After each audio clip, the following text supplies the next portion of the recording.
Absolute అయితే ఇది comparative అంటారు. కంపారిటివ్.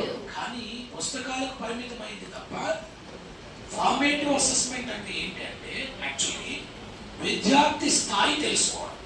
ఏం తెలుసుకోవడం? చేయడం అంటే మోటివేట్ చేయడం. ఏం చేయడం?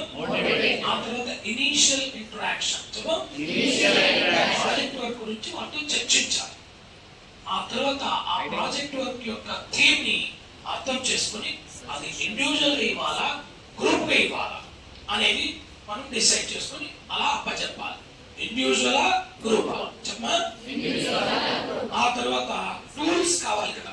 ప్రాజెక్ట్ వర్క్ చేయాలంటే ఏం చేయాలి?